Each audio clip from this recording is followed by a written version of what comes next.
Mr. Victoria, back with you. Some of you have heard that Inez has slides of Fort Ross, which she brought to Alaska for some of the lectures she's giving in other places. We didn't think that it applied to the immediate topic, and therefore Inez didn't bring her slides, but she's going to go back to her room and get them, since so many of you said you wanted to see them. In the meantime, maybe we can just begin this session of questions, and if any of the questions apply more directly to her region of expertise, we'll table them until her return. I think I would like to just say a couple of words about one of the things I hope will issue from this Kenai History Conference as far as local influence goes. So many of you are in possession of important documents, photographs, other memorabilia. I certainly hope that by seeing not only what we have been able to gather, but what we haven't been able to gather, the serious gaps in our knowledge of Kenai history, that those of you who have information that could add to our knowledge of the history of this area, that could provide a knowledge to the children of Kenai, of their own heritage, that you won't keep it hidden, but will bring it out where it can be seen, recorded, where everyone can have access to it. I know that all up and down the Kenai Peninsula, there are people with family treasures, family memories. It certainly would be good if one of the issues of this conference could be a second edition, a super edition of the resource booklet that has been provided for this conference. I can well imagine how much more material is available just from the group gathered here today. Well, may I call for questions? Yes. Sister Victoria. Could you come down to the microphone? Do you have any idea why the people of Kenai would have been so docile as to have let someone like Ms. Ryan raise so much havoc? They weren't docile. They allowed him to continue his reign. Well, on the one hand, I'm sorry? I said, why didn't they dig a hole and then call Sister, Yes. if I may relate the Ryan incident further, Please, you brought please. to my memory something that I was a very young fellow at that time. Ryan continued his Everyone bullishness. here, Alex? Yeah, we use the microphone. Ryan, in interest, relating it to the present situation and our interest in elections and voting, etc., Ryan continued his bullishness, and he insisted to be a member of the school board by buffling the people there and never having an election in the little red schoolhouse, which is non-existent now, and I did attend that school. There happened... About what year are we talking about 19, I would say about 1921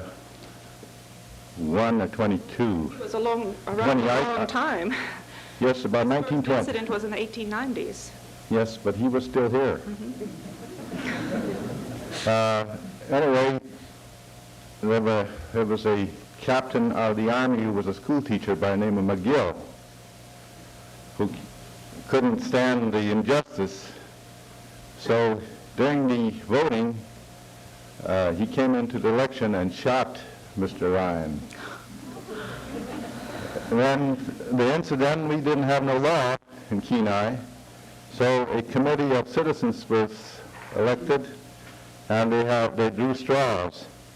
And a fellow by the name of Charlie Coach Ed Jakinski here is in the crowd, and he can relate more about Charlie Couch. They pulled straws, and Charlie Couch got the number to go and arrest Mr. McGill, because and they went into old Dawson's store. Was by the way, one of the early stores here in Kenai. They went in there, and the Coach was, of course, in the six-shooter days, and Ryan refused the arrest, so they had a shootout, and Charlie Coach killed Mr. McGill. So I remember the incident because the old Russian schoolhouse, which is also non-existent, were in location where Fort Kenai is now. I remember because Ryan had a game leg, and I remember that incident when they were using it as a morgue, and I was curious about that game leg of his.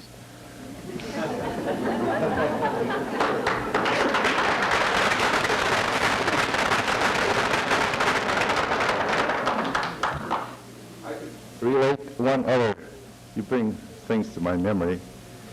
People don't realize that around the Kenai area there was two villages, one on each side of Kenai. One was called Skituk and the other one was called Skit.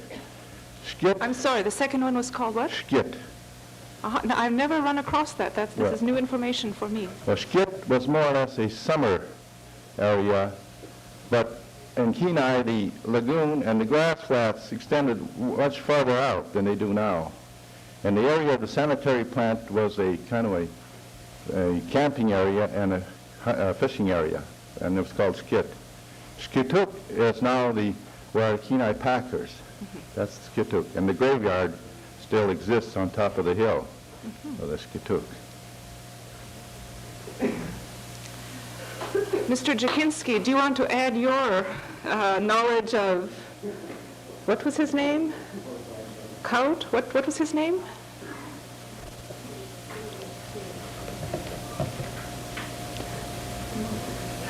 Mary.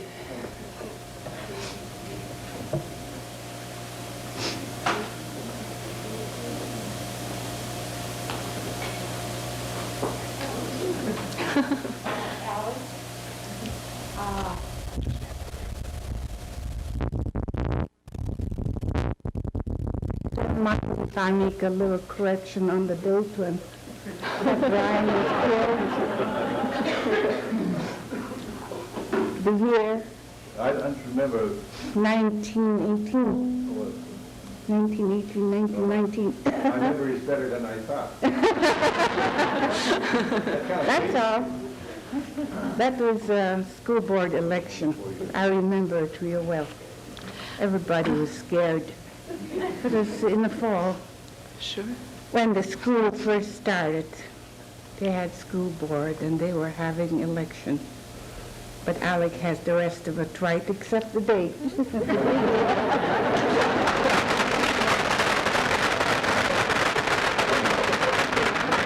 To answer part of the original question, though, why were the people docile, if indeed they were, I think a good part of the reason is that they were plain scared.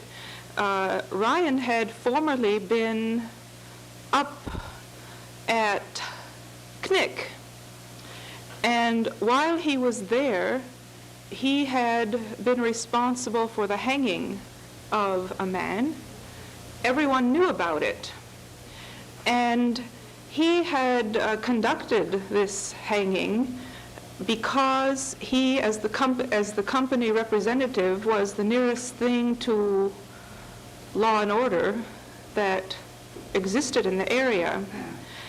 And there was certainly no law and order about that particular hanging, and everyone knew it. When he came down to Kenai, he announced, I think I said that in the paper, I'm not sure, I think I did though, he announced to the local people that he had authority vested in him to hang anybody. And so people were really cowed by that. They were really frightened. But they had the gumption to get together and write a petition. I think that's really something. Yes?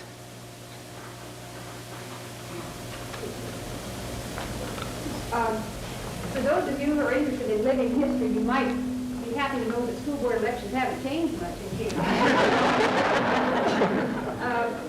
I can't be as colorful as those people, but my question, I wondered if you could tell a little bit more about the church and the chapel. You mentioned Iguna Nikolaus, I probably say it wrong, Makar Ivanov. As I understand, those people are buried there. I understood that one of their wives were buried there, and I wondered if you could expand on this. Perhaps not everyone realizes that the Russian priests did have wives. Could you tell a little bit about that and about the parties, maybe? Thanks. Well, to answer the second part of that first, the Orthodox Church in general has always had a married clergy. We have both and, married clergy and monastic clergy. And our clergy can choose which way they will follow. The only regulation or stipulation is that they make the choice prior to ordination. Once ordained, a man cannot be married. He may be married before ordination only. And Igumen Nikolai was a monk priest. The word igumen indicates that because it means abbot.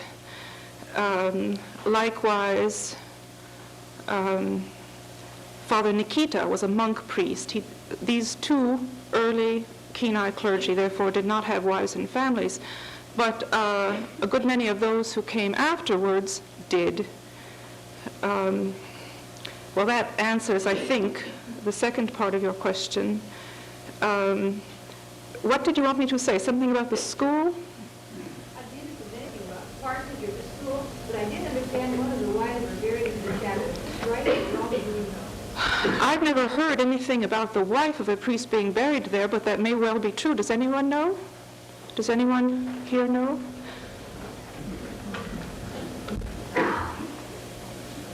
I think there's been a lot of hearsay about the burial there.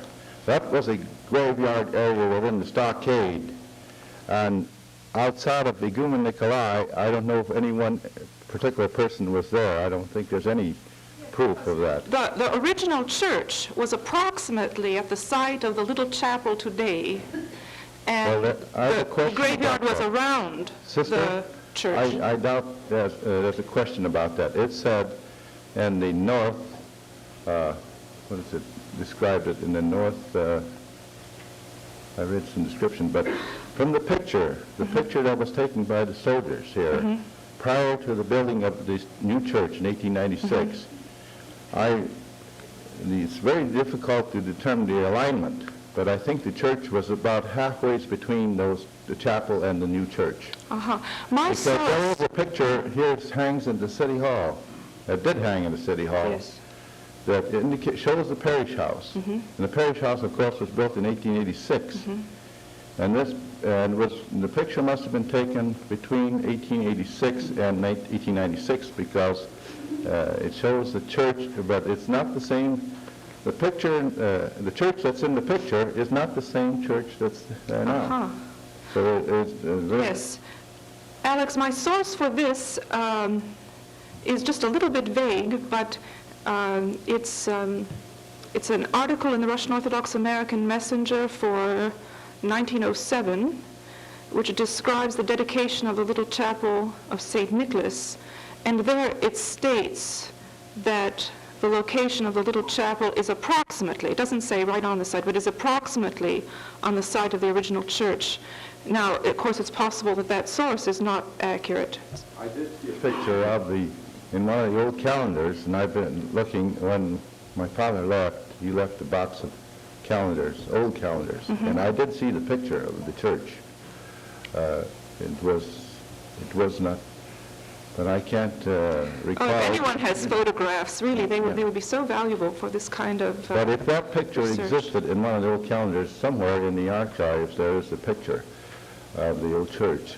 The other thing I would like to mention to you, you mentioned about records, and I just came back from Washington a couple of weeks ago, and I went to Senator Stevens' office. The records and books that were collected by Vinokurov here in about 1939 are still boxed in the Smithsonian Institute, and we're trying to get... Library of Congress. Library of Congress, and we're trying to get those returned back to Alaska and possibly to the St. Herman School because... I know, I wrote the letter. I mean, there are valuable records that I know that my own father turn over some books on loan to Library of Congress at that time. And been on permanent loan ever since, I can imagine. And they're still boxed, and they're not used, and they're not even microfilmed. No, that's right.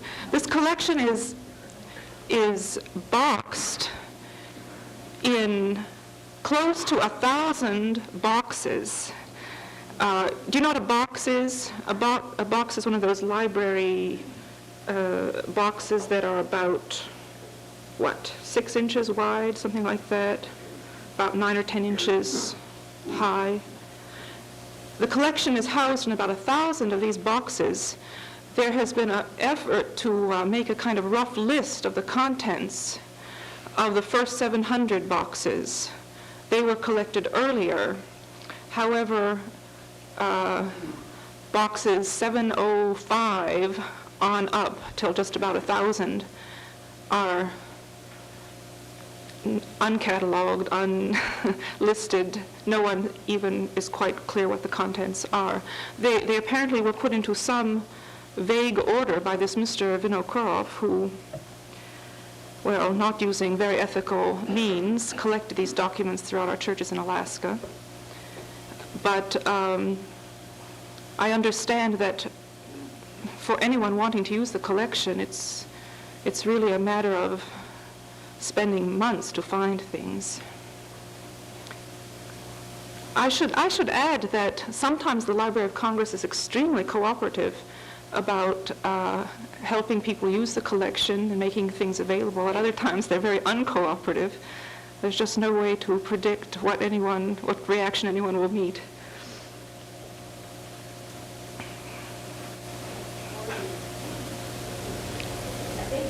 We are pushing something by the fact that people are not identifying themselves before they ask the question. They should be identified. And another thing about Dr. Floor, let me spell Tom Tilden's name. Put it an L over to the I and the D. I often do this when students are always see my errors. It's Tom Stroman, and the H is out of Stroman. She just told me that, and I put it in there. Mary Knox and Tom Stroman, the H is out of the Stroman, and yeah. There you go. Got that H, no doubt. Well, the preference too, does it not? I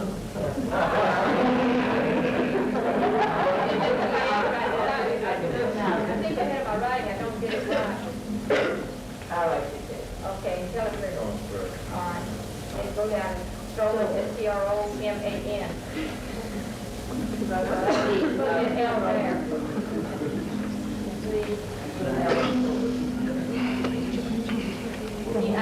P-I-L-P-E-N. I think that's correct. Okay. Correct, my correct.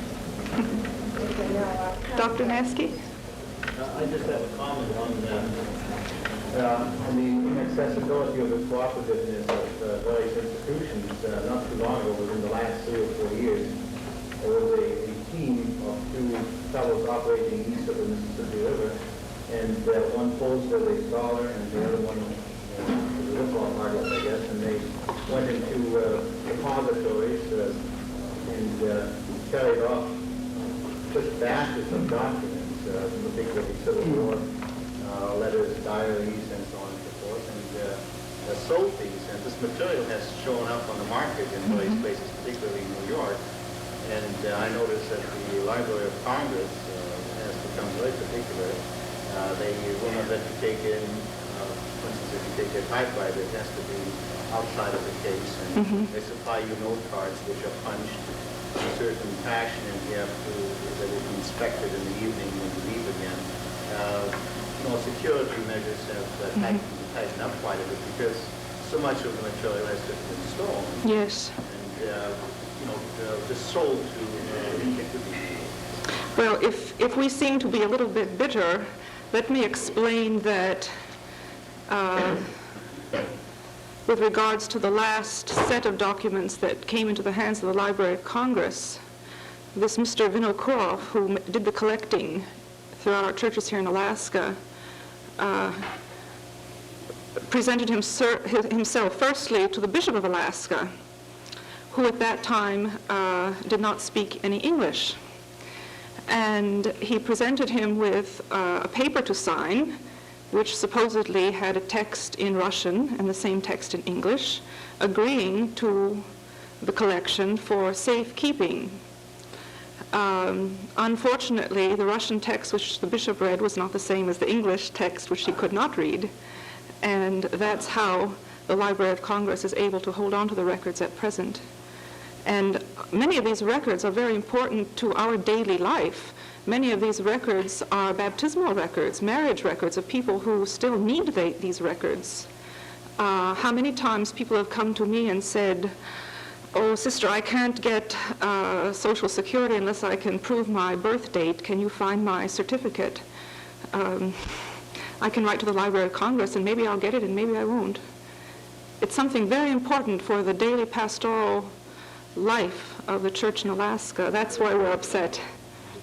They're safe, aren't they? Very safe. Yes, I'd Alex? just like to relate one more about Ryan. And there is a place called Ryan's Creek here.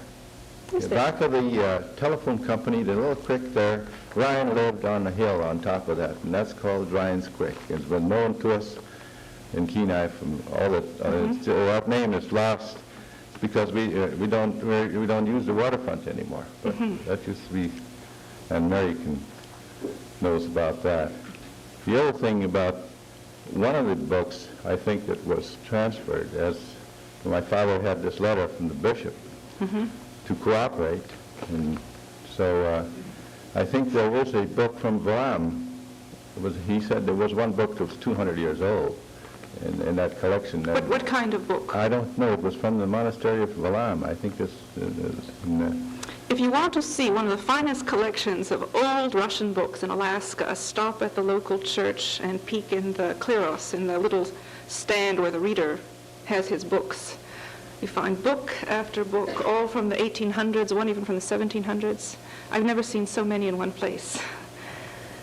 I would like to relate to you something about that people won't realize, but the method of life for Native people was associated with lowlands, they lived near rivers, near lakes, or near inlets, because the food source was either from the fish or the clams and the roots and what have you, but all along between the Kenai and the Kasila is almost a continuous village.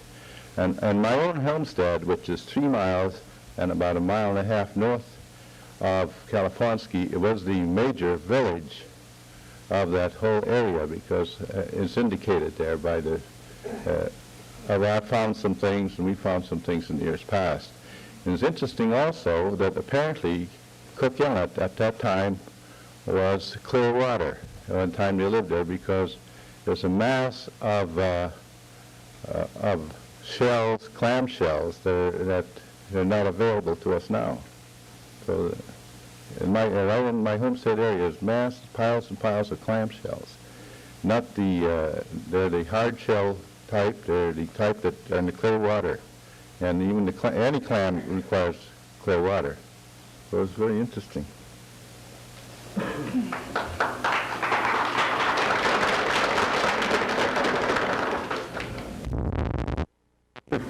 I'd like to add a little bit, if I could, to the answer that was supplied. Identify yourself. My name is Phil Ames. About the question that was asked a while ago, why were these people so docile?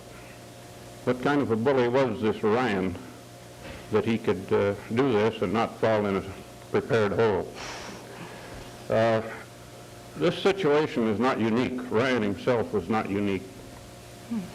In the as late as the early 30s, at Susitna Station, there was a man named Healy, and I don't recall his first name now, but he was the local storekeeper.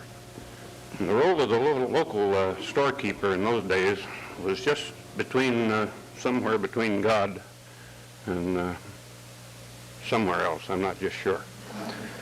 Anyway, Ryan was a storekeeper. That's the most important thing you read in the book concerning Mr. Ryan. He had the key to everything. Probably he had the key to the post office, although Kenai itself might have had a post office, but generally in these small villages, throughout Alaska, Talkeetna, Susitna, McDougall, Custatan. The storekeeper had the key to everything. The post office, the mail sacks, the kerosene barrels, the groceries, the blankets, the clothing. He had an economic hold that you wouldn't believe today. He had no competition, none at all in any field that he wanted to engage in. And if he was a bully, and Ryan obviously was, there was really nobody could stop him. And that's why eventually the marshal's office put deputies in these small villages. Now this came later, and Ryan was one of the prime reasons that you would find deputy marshals in Seldovia, in Kenai here, and a few other places that are too numerous to mention. But the reason was an economic hold. He probably had 90% of the people owing most of what they were going to make for the coming year owed to that store already. And this was one reason he could get away with this high-handed behavior. People were simply afraid to buck him because they would lose their credit at the company store. And a father that had several daughters was at a pretty bad disadvantage. You know, if the storekeeper was a man of conscience, the village was all right. But if you got a Ryan, heaven help you. Nobody else could. Thank you.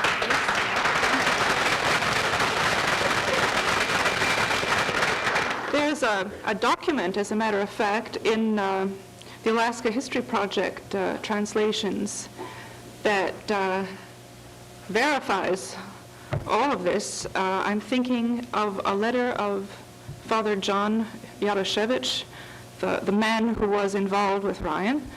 The letter is addressed, I believe, to the bishop, and it complains that he can't buy any food. He can't get anything from the store because of Ryan.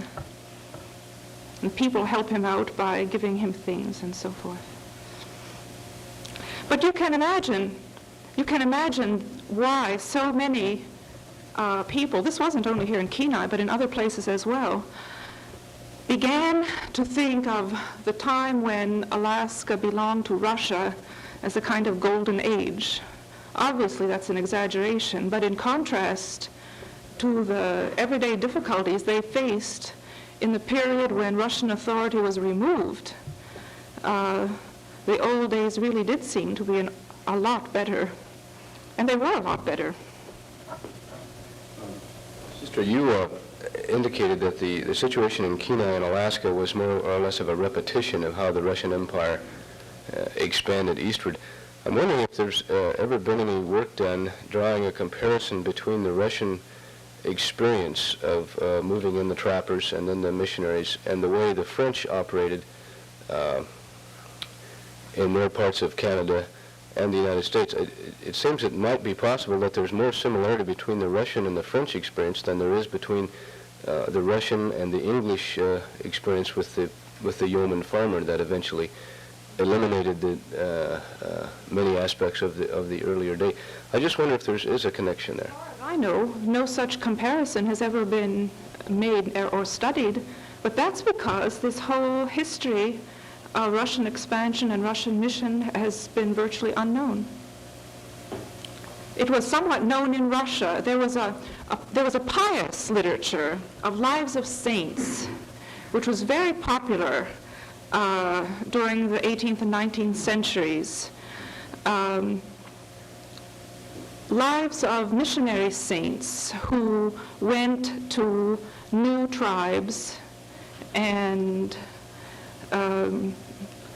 established schools, established hospitals, put the language into written form, translated, and so on and so forth. Many of these lives of the Siberian missionaries have been published in Orthodox Alaska. One of the real heroes of that whole movement is a man who was neither a priest nor a missionary per se. His name was Ilminsky, and he was a professor of the Kazan Theological Academy, which had the most important missionary school in Russia. Many of the Alaskan missionaries were trained there. And his life is wonderful. He spent all of his life developing education for native people, starting with the Tatars and expanding to all sorts of little-known tribes, all the way across as far as Kamchatka. Sister, your consultant, is it Mrs. Haas? I thought you would have been back already. Well, I'm just questioning, I'm recalling some of the things that my father told me in his early experiences here on Aleutian Islands and here. My father came to this country in 1899, came as a schoolmaster and choir director, although he was a graduate of seminary. He came to Unalaska and then moved on to Kodiak in about 1903, where he was ordained a deacon, and he came here to Kenai in 1907 as I got that much. Bishop Innocence.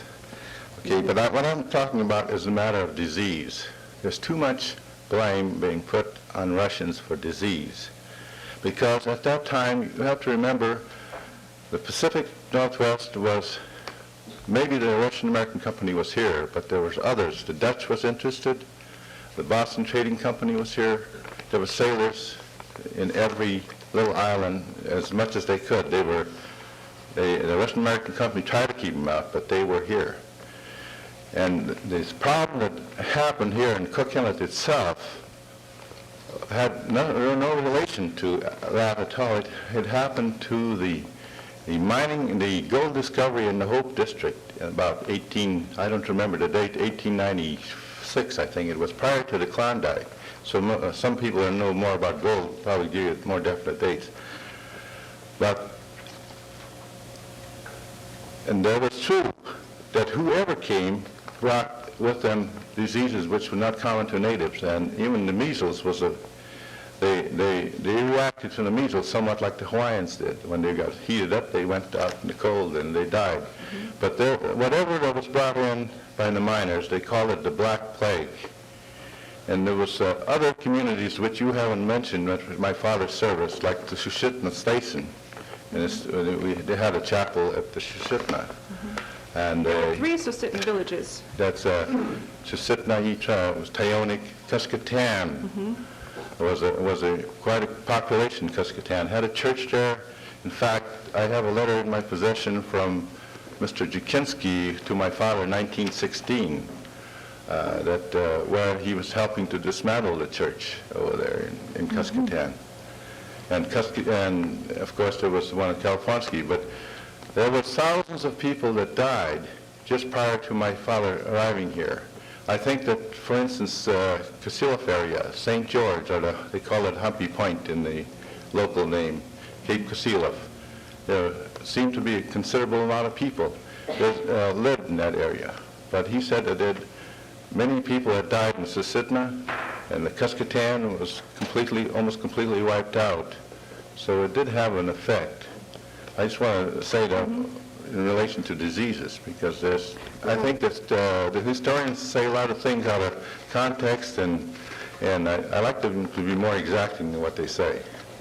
Well, there were epidemics and epidemics. We know that there was a very serious epidemic during the early Russian period. It's one of the favorite parts of the legend of St. Herman, the description of how he fearlessly went into the allied villages ravaged by smallpox, I think it was, and took care of the sick at a great risk to himself.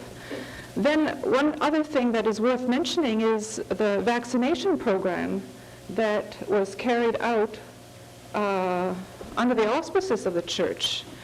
I mentioned that in the paper, that during the time of Igumen Nikolai, the very first Kenai missionary, there was a very extensive vaccination program, and the missionaries themselves were charged with doing it. In his case, his song leader did the actual vaccinations, but normally speaking, it was the missionary himself who did the vaccinating. Dr. Carey. Alec's comments made me think of the fact that, at least as far as I know, there's no nowhere you can go for just the fairly recent historical information on Cook Inlet, like where all these villages were up into this century, well into this century, and in the latter part of the 19th century. And I'd just like to, since we have a lot of knowledgeable people here, maybe some people could comment on some of the dates of things I'd be interested in, are the dates of the dedication of the Russian churches in the various Those are all in the villages. If you happen to know them, I'd like to hear them for the upper inlet area, Susitna. There were several villages in the Susitna area, Kineka, Klutna, Tyonek. I'm especially interested in the date of establishment of the church in Lime Village. And then Kijik, I think, well, I don't remember what the date is, but I've run across that. But most of them, I don't know those dates, nor the dates of when these villages disbanded. And, for example, Kasutan, sometime in the mid or late 20s, I'm sure Mary Nissen could correct me on that. And Point Possession Village as late as 1937, I've heard. And Californsky Village in the mid-20s. What else? You know, what else is there? I'm sure there's a lot more information. Katmai. We didn't mention Katmai. If other people could comment on these things. We don't know the most basic things about this area. Does anyone here know where a village called, I don't know how you pronounce it, Chubutnu, something like Chubutnu, on the inlet? I found one mention of it. I have no idea where it is. Does anyone know?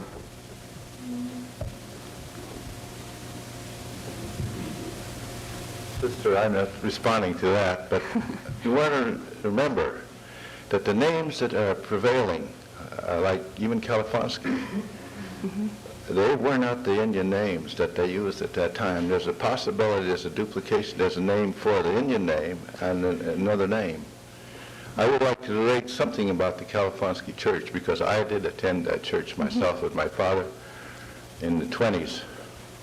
And my father, we used to fish on the Californsky beach, and when he wasn't able to come to Kenai to give service, we used to walk down the beach and have service at Californsky. But the Californsky Church was never meant to, it was near the edge of the bank and was being dismantled. And it was never meant to be moved from that place, because the boys worked for days dismantling it and building a big raft on the beach. I understand Peter had something to do with that. And I think Alec Kakunsh was one of them. But the big southwest storm came up, and there was nothing but splinters left of that whole effort. It never was meant to leave Californsky. Is Peter Californsky here today? I really wish he were, because he's not here. Because he, as I mentioned before, took me out to Californsky to point out the places where various families had their homes and so forth. And he, if I understood him correctly, and correct me on this, maybe you know Dr. Carey, he told me that it was his great-grandfather who had gone to California to do sea otter hunting, doubtless for the Russian-American Company, and it would have had to have been Fort Ross or one of the small outposts that were operated by Fort Ross. That he was gone for something like 10 years and finally returned to Kenai, and that when he came here there was some sort of epidemic in progress, and that because of that he didn't settle in Kenai proper, but settled down the inlet at Californsky instead. And of course the village took its name from him. He was called that, as Peter told us yesterday, or as Mary told us yesterday, because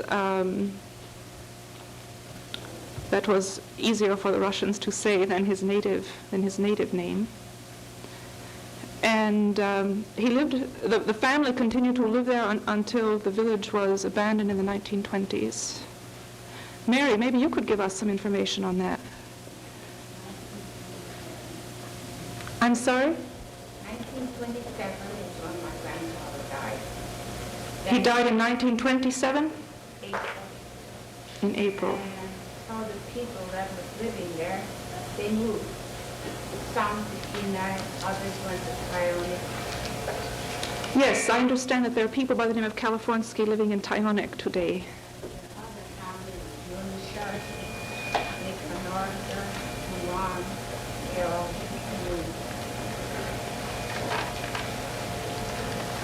Nothing like that inside. Yes, you wouldn't even know it was a village site today if you didn't stumble on the graves there, that they're still visible.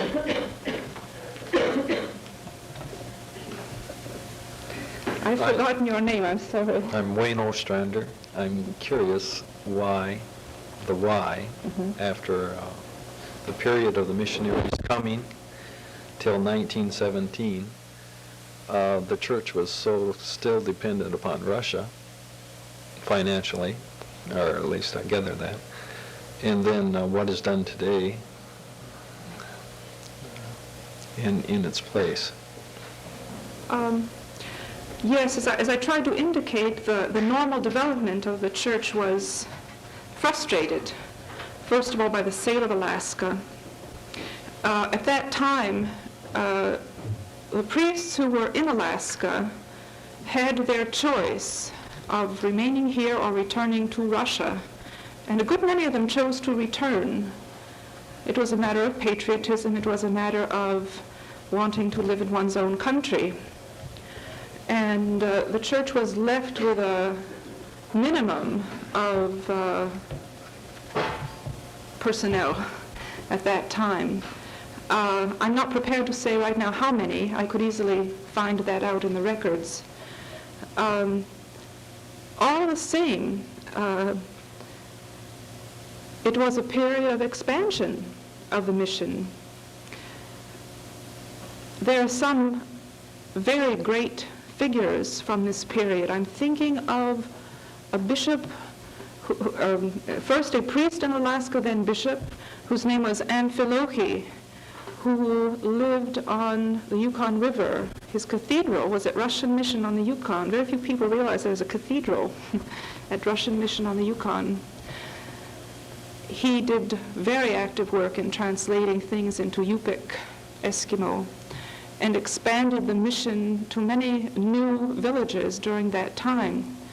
I mentioned too before, I think, that southeast Alaska had very little besides the church at Sitka at the time of the sale, and that most of the missionary work that occurred in southeast occurred after the sale. So things really were developing all the same, although perhaps not at the rate they would have otherwise. The church was very dependent, yes, on financial aid from Russia. Remember that there was a tremendous system of schools here. The educational system that existed in Alaska at that time was extremely good. There were schools, let's see if I can remember offhand, there were schools at Afognak, Kodiak, Kenai, and not only at Kenai, there's another one at Seldova, there's one at Ninilchik, there was one at Tyonek. The main one was at Kenai, though. There was a school, in fact, two schools at Sitka. Unalaska had a very important school, second only to Sitka. And many of the smaller villages on the chain had schools. Belkovsky had a school. I've seen pictures of the children from Belkovsky. And up north, too, on the Yukon River, Russian Mission had a school, St. Michael's had a school. In the pastor's school, we have slates from the children at St. Michael's. They still have writing on them. Nikolai, Nikolai, Nikolai, Nikolai, Nikolai. They practice to write in Russian. This school system was supported primarily by something called the Russian Missionary Society, which was founded by Bishop Innocent Veniaminov after he returned to Russia and was elected to the foremost ecclesiastical post in the whole Russian land. I mean, he was Metropolitan of Moscow and all Russia. At that time, he founded this missionary society, and it supported the school here in Kenai. I don't know what to say about all that. Yes, one thing I can say is that prior to this time, the company had supported all of this effort. You see, the first missionaries came supposedly invited by Shelikoff. Some people say that was a trick. I don't know if it was or not. But in any case, the company was committed to supporting the mission. The company paid for the building of churches. The company made sure the missionaries were supplied with all their physical needs. The missionaries had permission to ride on company boats without cost. So it was really the company who supported the mission, and I think it's just a great tribute to these missionaries to realize that although this was the case, they were very fearless about speaking out against company officials when there were abuses of the native people. St. Herman of Alaska wasn't on Spruce Island out of choice. He was sort of in exile there to get him away from Kodiak, where he was defending the natives too vigorously.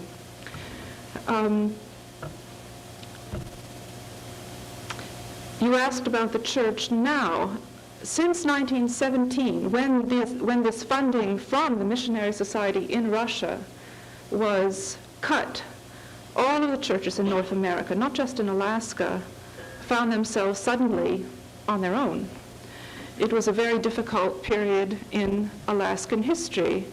Our native people on the Kuskokwim, until the native land claims, were the poorest people in the United States. They rated below the people of Appalachia as far as their economic status went. They weren't in a position to support schools, to support the mission the way it had been supported out of Russia prior to 1917. And it was just a very difficult time. The church in the lower 48 was not in a position to help. Most of the church in the lower 48 at that time was composed of faithful who came from Eastern Europe via Europe and the Atlantic rather than from Russia and the Pacific. You see, it's as if the two waves of immigration met. One wave of it coming across Siberia through Alaska down to California and across from San Francisco into the Midwest.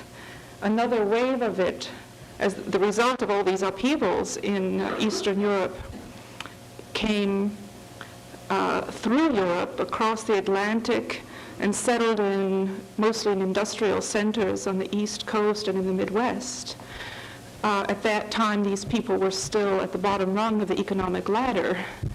They weren't in a position to support mission in Alaska. Now things happily are changing a little bit. The church in Alaska is getting on its feet a little bit, and so is the Orthodox Church in the lower 48. Does that answer your question? Were there other details that you wanted to ask? Any other questions? Sister Victoria, could I ask you a few? Please.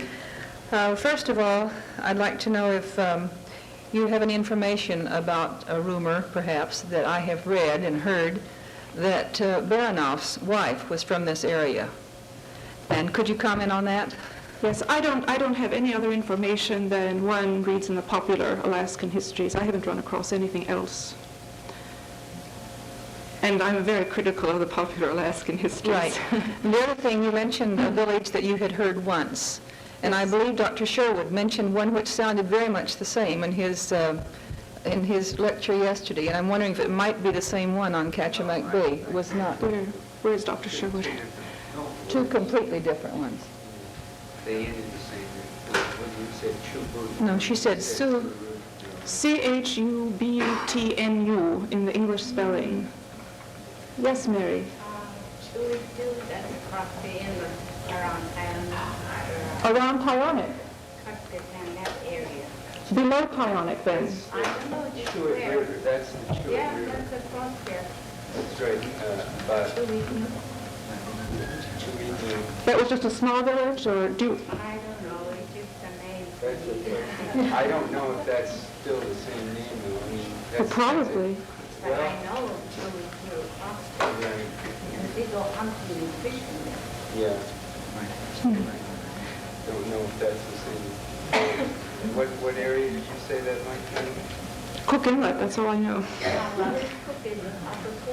Mhm. It was just listed in the records as one of the villages visited, with no indication where it might be. Very often you can figure out where these villages are approximately because the missionaries tell you how long it took them to get there. Sometimes they venture a guess on how many miles they traveled. So sometimes it's pretty good information concerning locations, but in this case there was no other information. Mary? Those villages weren't very large. The largest in the Kenai. Yes. And if I may just add one bit there, Kenai, it should be remembered, was, what? Kaknu was the main center for the whole inlet during Russian times.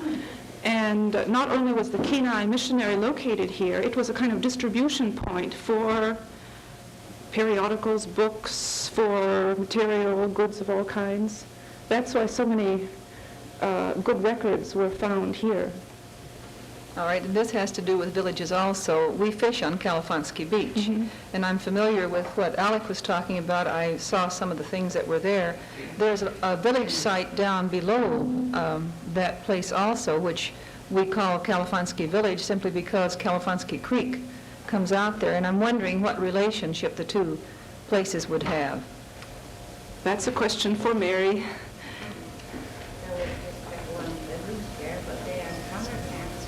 Oh, a summer fish camp, maybe. But the main village was at what you call Kalafansky. Was the main village then by Kalafansky Creek? I don't know what you call Kalafansky. The one where the big rock is out beyond. That's Kalafansky Creek. Okay, that's.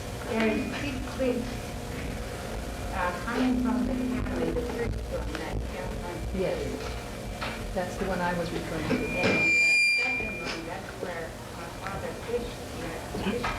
That's where and you then Ulysses Camp was the third one. And after that, my father could do it back. You know anything about a village on the other side of the local area? Can you speak louder, Dr. Carey? Something like that? One the grass. Yeah. How big is that? Oh, I don't remember that. That's the there was only 2 survivors. They had an epidemic or something. How long ago was that?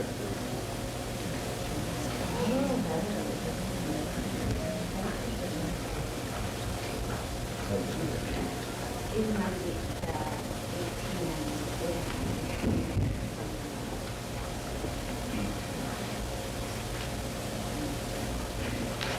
18. One more thing about this village at Humpy's Point. John Matson, who was a resident of Ninilchik, and he died in 1967, I believe, told us that this was quite a large village at, and I don't recall the name, he just said by Humpy's Point, and that a flu epidemic hit that village. And there was the same one, I think, that Mrs. Nissen is talking about. And he said that one woman walked out with her baby as the only 2 survivors. And then I heard another person also said that there was a person living in Soldovia later who had been a resident of that village. Perhaps Mrs. Nissen knows more about that also. There was 3 survivors, and they were children. I know all of their names.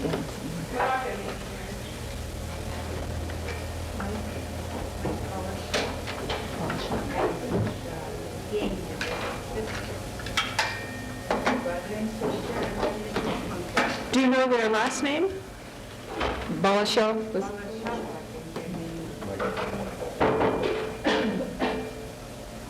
Would you repeat that to the mic? Balashov, I think, is that.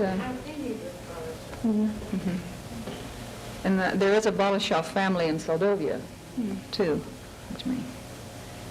I had another question about the church now. I have heard that the language used in the church, in the Milchik church particularly, because I heard it about this church, that it probably dates back to back 300 or 400 years ago, the type of Russian that is used, the Ukrainian that is spoken in the church liturgy and ritual. Now, I'm Ukrainian. It's not Ukrainian. It's not. Well, no, the church language is the old Slavonic language.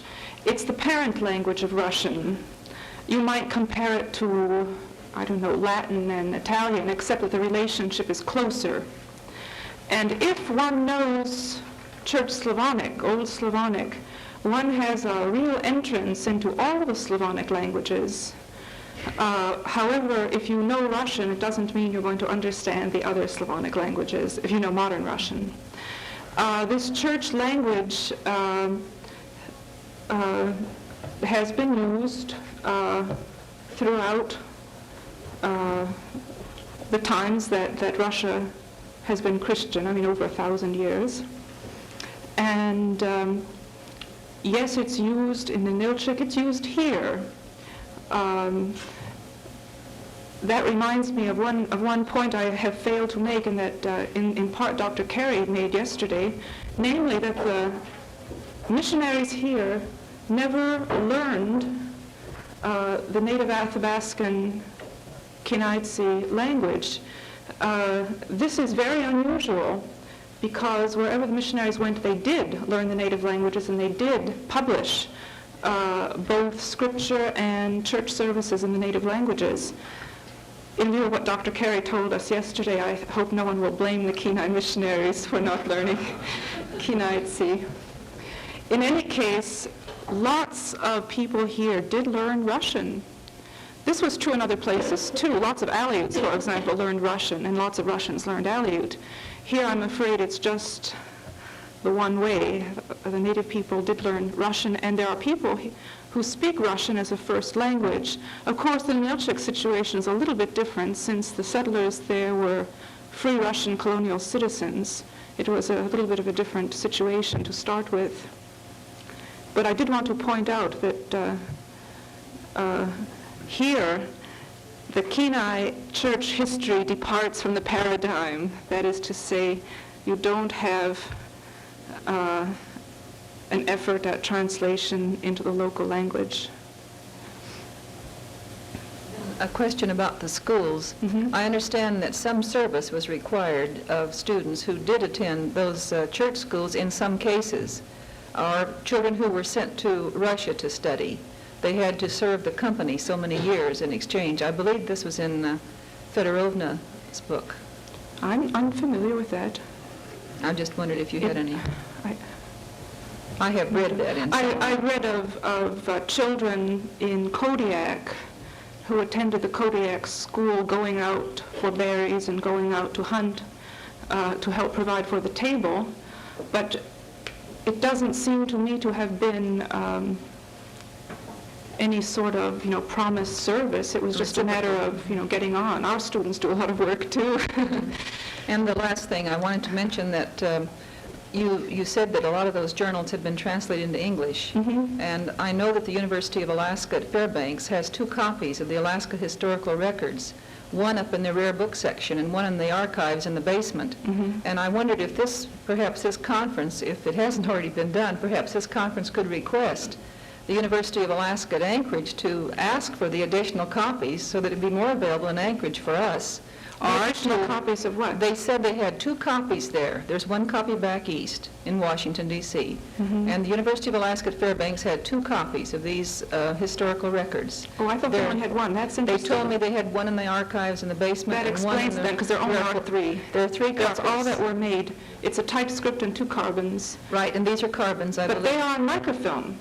They are microfilm. We have microfilm at the school. Right. But to make it more readily available, perhaps the Kenai Community College could even request it, at least part of it, or the University of Alaska at Anchorage. Certainly more available to us. I think you'd have a better chance of getting the microfilm. Yes, Mary? Going back to the church service here, in church, as I remember, the scripture was read to us in our own language. The scripture was written in your own language? It was read to us. In Kenai, you mean? Translated. Does anyone else know anything about that? Translated, yes, but Into Kenai. Yeah, his name was Alexei. Alexei Philip. After father, there was a pause, and then he went and read the scriptures to us in our own language. Was this printed or was it just, He translated he just had a handwritten copy? by word. He just explained it. Oh, he didn't write it out? No.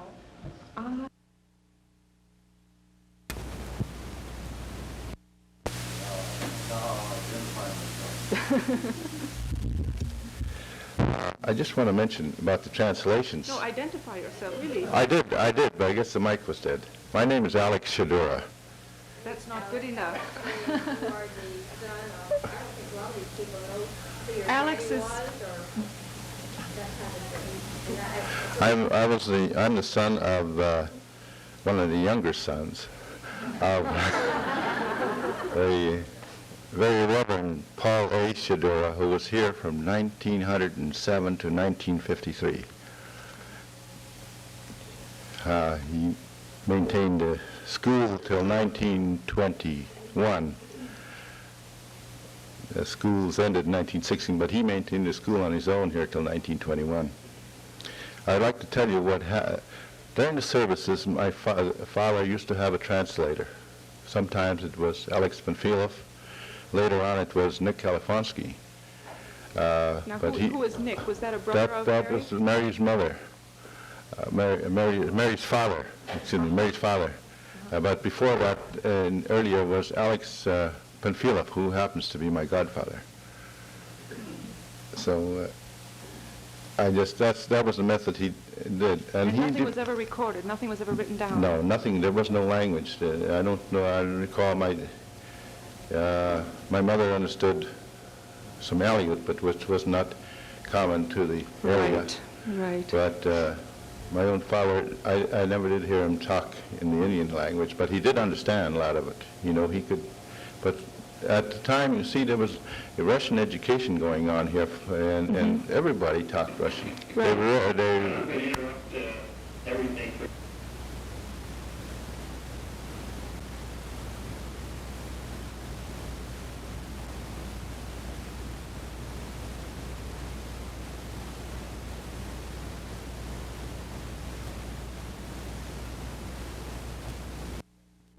And the description of foods, like the Ukrainians use the H considerably, like halupki. Halupki, well, that food in Russian is galuptsi. There's a difference. Galupki, I noticed that there's always the common language that's known, that's the historical language in Alaska, is the Greater Russian language. Well, in some areas, I think some of the missionaries had to have been of Ukrainian background.